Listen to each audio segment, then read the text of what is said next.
everyone, I am Madhuri Sharma and welcome to my YouTube channel English Mantra by Madhuri. Today we will discuss about William Wordsworth part 3rd. Okay, so let's start. Yes, our first question is choose the correct option. One impulse from a vernal wood. The above line has been quoted from. ये लाइन कहाँ से ली गई है बताना है हमें. ऑप्शन देख लेते हैं. The tables turned, tin turn away, the world is too much with us, या फिर ode to duty. पहले इस लाइन का मतलब जान लेते हैं क्या है. One impulse from a वर्नल would. ठीक है, तो ये वर्नल वुड बोलते हैं किसको. वर्नल मीन्स होता है पर्टेनिंग टू स्प्रिंग, मीन्स यानी कि वुड हो गया जंगल और वर्नल हो गया जो स्प्रिंग टाइम का फॉरेस्ट होता है उसको. तो इसमें वर्ड्सवर्थ बोलना चाहते हैं कि जो one impulse from a वर्नल would, एक वर्नल वुड से जो स्प्रिंग टाइम का फॉरेस्ट होता है उससे वन यानी कि ह्यूमन बीइंग इम्पल्स बहुत कुछ सीख सकते हैं. एक स्प्रिंग टाइम का फॉरेस्ट, कोई भी दूसरा इंस्ट्रक्टर जो हमें अच्छाई बुराई के बारे में या फिर ह्यूमैनिटी या सोसाइटी के बारे में कुछ भी समझाता है वो सिखा सकता है. उससे बहुत ही अच्छा वर्नल वुड या स्प्रिंग टाइम का फॉरेस्ट समझाता है, क्योंकि उस टाइम पर फॉरेस्ट में उसकी जो ग्रोथ होती है, बर्ड्स, चिरप्स, ये सब चीज़ें मैनकाइंड के बारे में बहुत कुछ समझाते हैं, मोरलिटी के बारे में बहुत कुछ समझाते हैं. ठीक है, और किसके कंट्रास्ट में जो वाइज ऑथर्स की बुक्स होती हैं. ठीक है, तो इसमें ये लाइन कहाँ से ली गई है. ये लाइन ली गई है table turns, the tables turn से ली गई है ये लाइन, कि एक वर्नल वुड हमें ह्यूमैनिटी और सोसाइटी के बारे में कहीं अच्छा समझा पाता है या सिखा पाता है, मॉरल्स ऑफ इविल या फिर एंड गुड के बारे में भी किसी अदर इंस्ट्रक्टर से. Okay, next question is who has written Ruth. Ruth किसने लिखी है. John Milton, William Shakespeare, John Galsworthy या फिर विलियम वर्ड्सवर्थ. तो ये तो हमें पता ही है, रूथ एक पोएम है जो कि किसने लिखी है. विलियम वर्ड्सवर्थ ने लिखी है. ओके, चलो नेक्स्ट क्वेश्चन देख लेते हैं. Wordsworth has expressed his views on transmigration of the soul in his poem. कौन सी पोएम में ट्रांसमिग्रेशन ऑफ द सोल के बारे में उन्होंने अपने व्यू एक्सप्रेस किए हैं. The prelude, ode to duty, या फिर इलास्टिस्टिकल स्केचेस, या फिर इंटीमेशन ऑफ इमॉर्टैलिटी. इन चारों में से बताना है. तो ट्रांसमिग्रेशन ऑफ द सोल का मीन क्या होता है.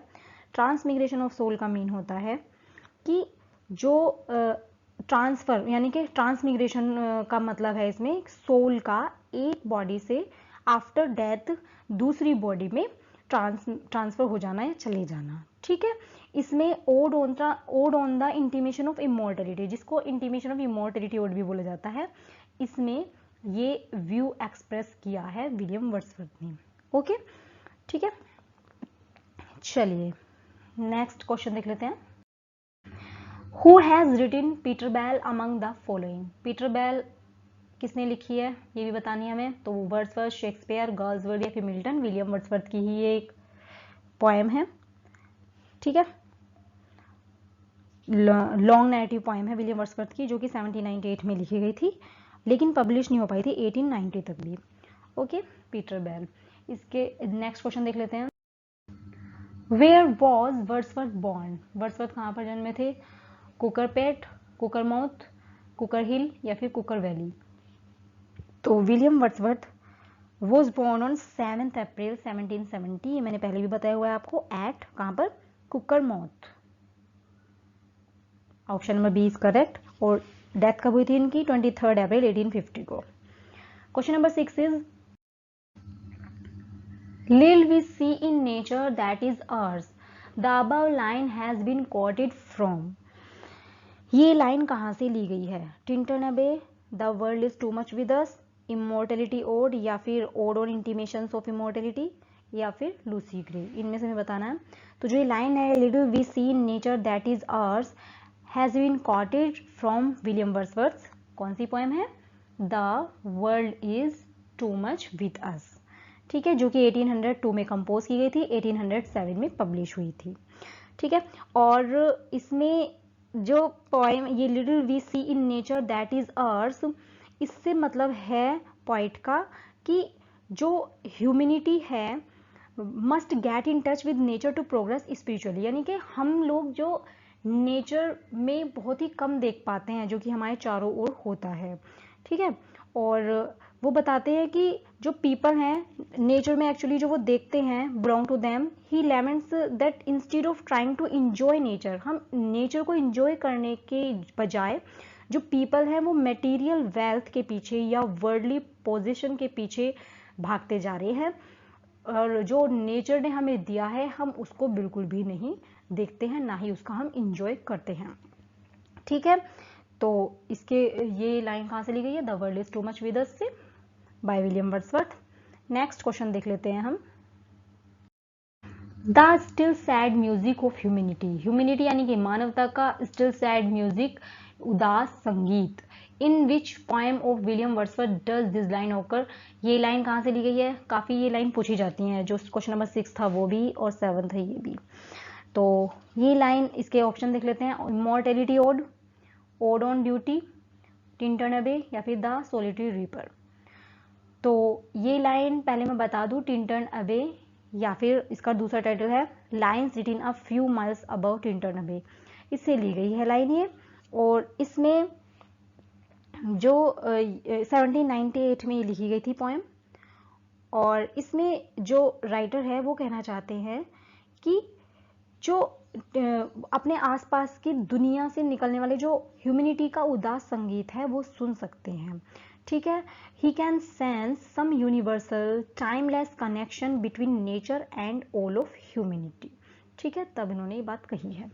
Next question is, the 2 April morning is a poem by, ये जो पोएम ये पूरा यहाँ से लेके यहाँ तक पोएम है, ये पोएम किसकी है, ये Thomson, Oliver Goldsmith, John Galsworthy या फिर विलियम वर्ड्सवर्थ। तो ये विलियम वर्ड्सवर्थ की तो पोएम है ही, द 2 अप्रैल मॉर्निंग, ये एक पोएम है 1772 1850 में इनका बर्थ है, ये तो आपको पता ही है।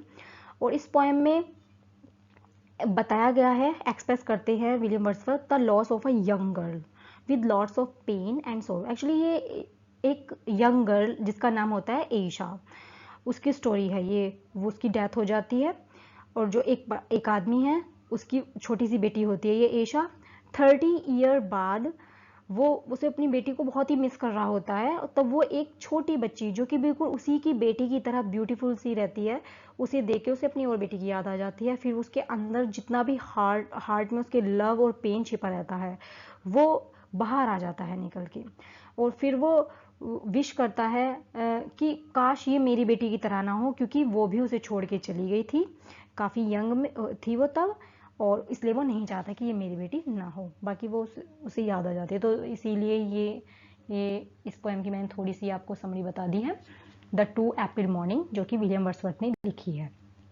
Question number 9 is, the poet of the famous poem daffodils, daffodils के पोएट बताने हैं, जॉन कीट्स, पोप, शैली या फिर विलियम वर्ड्सवर्थ। तो विलियम वर्ड्सवर्थ ही हैं डैफोडिल के पोएट, ठीक है।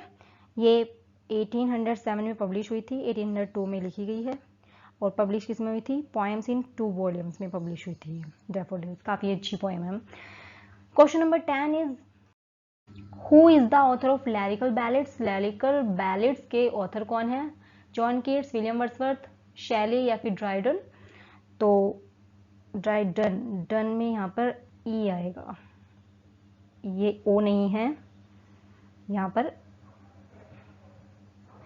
ई है, ठीक है। और विलियम वर्ड्सवर्थ की ही पोएम है ये लैरिकल बैलेड्स। पोएम क्या है, ये कलेक्शन ऑफ पोएम्स है जो कि विलियम वर्ड्सवर्थ और एस.टी. कॉलरिज दोनों ने ही इसको लिखा है। इसमें कुछ पोएम कॉलरिज की हैं, कुछ वर्ड्सवर्थ की हैं, ठीक है, मैं आगे बता दूंगी इसका पूरा। 1798 में आया था इसका फर्स्ट एडिशन, और उसके बाद सेकेंड एडिशन आया था, प्रीफेस उसमें ऐड होके 1800 में, ठीक है, जिसमें कि विलियम वर्ड्सवर्थ ने पोइट्री की थियोरी दी थी, ठीक है। Next question is, Wordsworth lived for 50 years among the, कहाँ पर रहे हैं वो 50 ईयर्स? कुंबरलैंड डेल्समैन, एल्फोक्सटन विलेजर्स, होक्शेड कंट्रीमैन या फिर फ्रेंच रिवॉल्यूशनिस्ट्स। तो विलियम वर्ड्सवर्थ अपने हाफ सेंचुरी, लाइफ की हाफ सेंचुरी माने है ये 50 ईयर्स में उन्होंने अपनी लाइफ बिताई है कहाँ पर? कुंबरलैंड डेल्समैन के साथ। ठीक है, तो option number A is correct, जो कि कहाँ पर है? लेक डिस्ट्रिक्ट में रेडाल माउंट पर है। Okay, question number 12 is one of the following is not by Wordsworth. इनमें से कौन सा वर्ड्सवर्थ के द्वारा नहीं लिखा गया है? Michael, resolution and independence, it is a ब्यूटियस evening, the may queen. इनमें से कौन नहीं लिखा गया है वर्ड्सवर्थ के द्वारा? जो तो माइकल एक पोएम है जो कि कंपोज की गई थी, पब्लिश हुई थी 1800 में, वर्ड्सवर्थ नहीं लिखी थी। रिजोल्यूशन एंड इंडिपेंडेंस, जिसको हम लीच गैदरर भी बोलते हैं, ये भी पोएम 1802 में कंपोज हुई थी, 1807 में पब्लिश की गई थी। इट इज अ ब्यूटियस इवनिंग, ये एक सोनेट है जो कि 1802 में लिखी गई थी और 1807 में पब्लिश हुई थी वर्ड्सवर्थ के द्वारा। द मे क्वीन जो है ये विलियम वर्ड्सवर्थ ने नहीं लिखी है। सो आप option number D is our correct answer. Okay, question number 13 is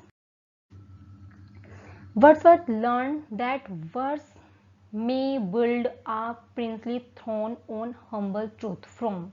ये वर्स या पोइट्री के बारे में ये बात उन्होंने किससे सीखी? Robert Burton, Robert Burns, Robert bridges या फिर रॉबर्ट ब्लेयर। इसमें से किससे उन्होंने ये बात सीखी? तो ये बात रॉबर्ट बर्न ने कही है और विलियम वर्ड्सवर्थ ने उनसे सीखी है। ठीक है, और जो रॉबर्ट बर्न हैं ये काफ़ी जाने माने हैं पोइट और सॉन्ग राइटर हैं स्कॉटिश लिटरेचर के और आर्ट के। ठीक है, और सेंट्रल फोर्स भी माने जाते हैं रोमांटिक मूवमेंट के। और विलियम वर्ड्सवर्थ ने ही उनसे ये बात सीखी है, किसमें कि जो इन्होंने common man, poetry of common man के बारे में बताया है कि जो हम्बल ट्रूथ पर प्रिंसली थ्रोन बना सकती है एक वर्स, पोइट्री के जरिए हम कर सकते हैं। ठीक है, तो ये कहाँ देखने को मिलते हैं? जैसे कि माइकल है, द सोलिटरी रीपर है, इसमें इन्होंने ये कंटिन्यू इसमें दिखाया है वर्ड्सवर्थ ने। तो रॉबर्ट बर्न इसका राइट ऑप्शन हो जाएगा। Question number 14 is the excursion dated 1814 marks the beginning of. Excursion से जो कि 1814 में से किसकी शुरुआत हुई थी? William Wordsworth growth of sensibility to natural phenomena, या फिर the decline of Wordsworth poetic genius, या फिर the height of Wordsworth ascent to fame, या फिर वर्ड्सवर्थ फ्रेंडशिप विद कोलरिज। तो इसमें एक्सकर्सन से उनका बिगिनिंग हुई थी the decline of Wordsworth poetic genius की, उनका डिक्लाइन होना शुरू हो गया था poetic genius. Okay, next question is the verse line. कौन सी वर्स लाइन देख लेते हैं? She gave me eyes, she gave me ears and humble cares and delicate fears were in reference to. किसके रेफरेंस में लिखी गई ये line? She gave me eyes, ears, humble cares, delicate fears, river way, Annette Velan, Dorothy Wordsworth या फिर ancestral Scotland. तो किसके बारे में है ये लाइन? ये रेफरेंस दिया है इन्होंने किसका? डोरोथी वर्ड्सवर्थ के बारे में। ओके, डोरोथी वर्ड्सवर्थ उनकी सिस्टर थी। Question number 16 is the prelude was written in. Prelude कब लिखी गई? 1802, 1805, 1807 या फिर यहाँ पे 1806 है। ये मिसप्रिंट हो गया यहाँ पर, यहाँ पे ये क्या हो, ये जो है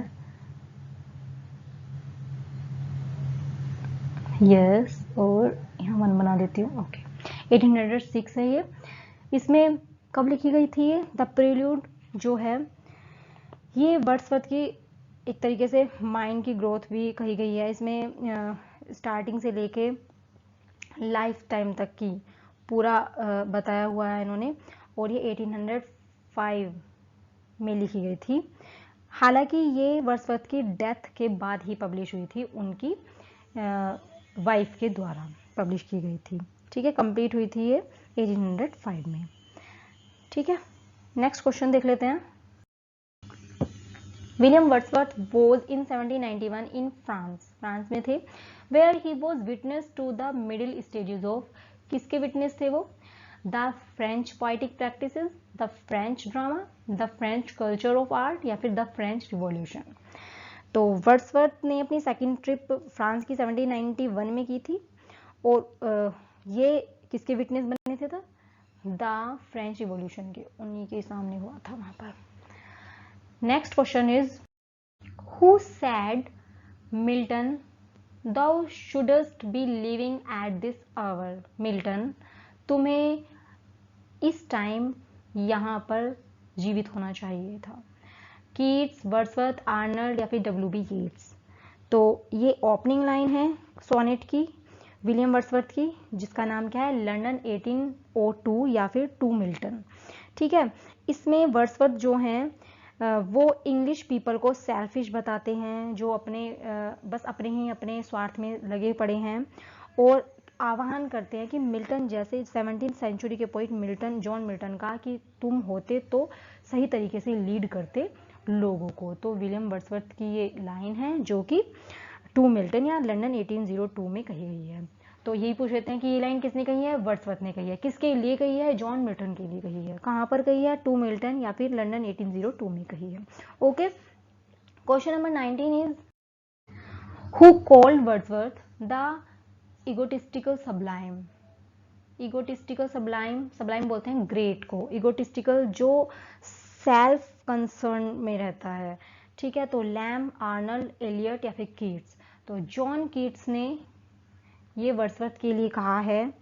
क्यों कहा है? Because of the qualities in his temperament and writing his aloofness. Aloofness बोलते हैं अलगाव। उन्होंने अपने ही बारे में, क्योंकि एक क्या कहते हैं, जो नॉर्मल आदमी है, एक नॉर्मल आदमी के बारे में ही लिखा है, अपने जो सेल्फ कंसर्न, जो स्वदम्भ बोलते हैं जिसको, या फिर जो उनकी खुद की हिज मैटर ऑफ फैक्टनेस, या फिर हिज एस्ट्रिटी यानी कि तपस्या, उनकी स्वभाव को देखते हुए, उनके राइटिंग की अलोफनेस को देखते हुए उन्होंने इगोटिस्टिकल सब्लाइम बोला है वर्ड्सवर्थ को।